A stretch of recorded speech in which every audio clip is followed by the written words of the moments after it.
Minnesota Attorney General jumps into governor's race file. In this March 12, 2018, file photo, Minnesota Attorney General Lori Swanson speaks during an interview at the state capitol in St. Paul, Min. Swanson has asked retiring U.S. Rep. Rick Nolan to be her running mate in a possible last-minute entry in the race for governor, according to two people familiar with the discussions. Swanson's entry into the race would further crowd a potentially bruising Democratic primary in August.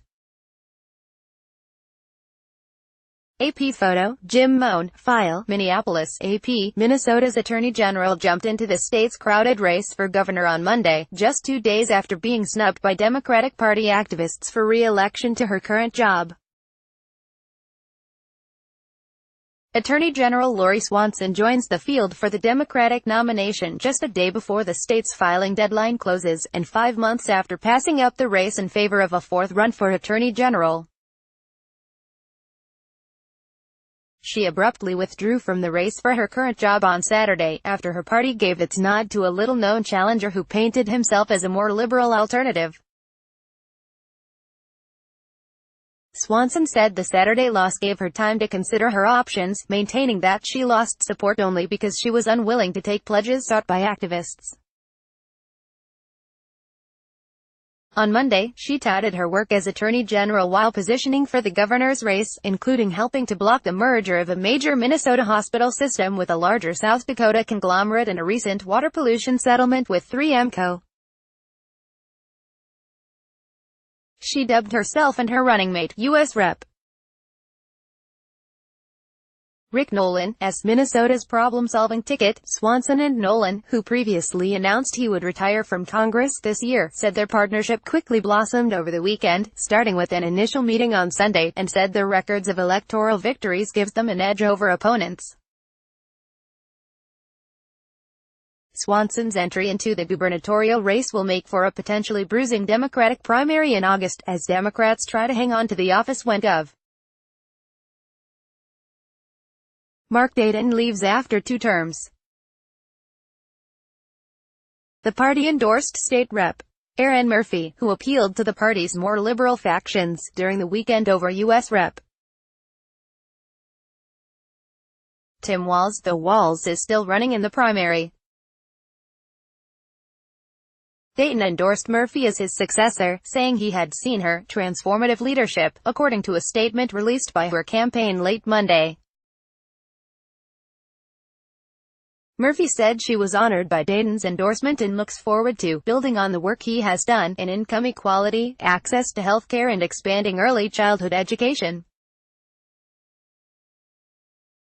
On the Republican side, Hennepin County Commissioner Jeff Johnson clinched the party nod for governor, but Democrats expect they'll face former 2-term Republican Governor Tim Pawlenty in November. Pawlenty announced his bid in April but skipped the party convention. Swanson entered April with $210,000 in her Attorney General campaign, but she can only transfer $40,000 of that sum directly to her new committee. Murphy started the spring with $72,000, while Walz had more than $600,000 on hand. Swanson has been one of Democrats' most consistent performers in statewide elections in Minnesota, winning each of her 3 terms as the state's top attorney with roughly 53% of the vote. She's cruised to victory against little-known Republicans by at least 11 percentage points in each race. Nolan flipped his northeastern Minnesota congressional seat and then survived 2 grueling re-election bids in one of the nation's most competitive U.S.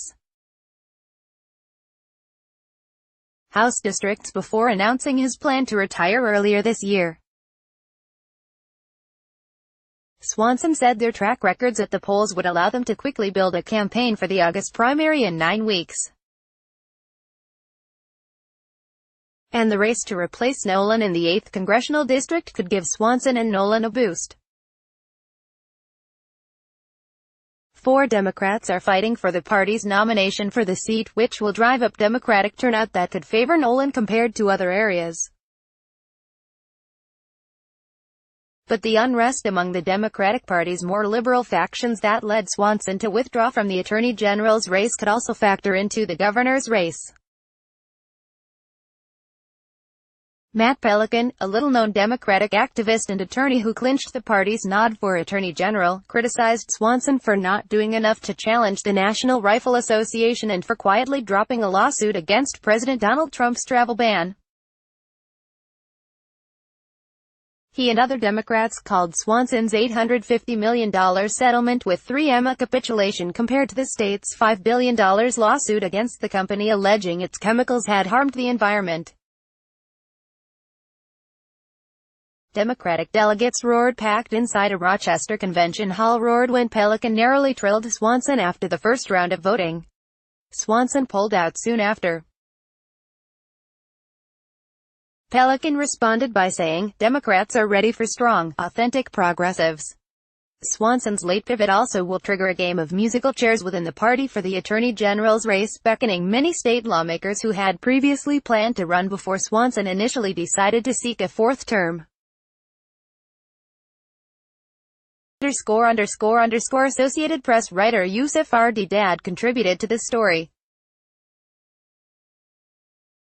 Sign up for Politics in Focus, a weekly newsletter showcasing the app's best political reporting from across the United States leading up to the 2018 midterm elections. http://opni.ws/3isgra Copyright 2018 The Associated Press. All rights reserved. This material may not be published, broadcast, written or redistributed.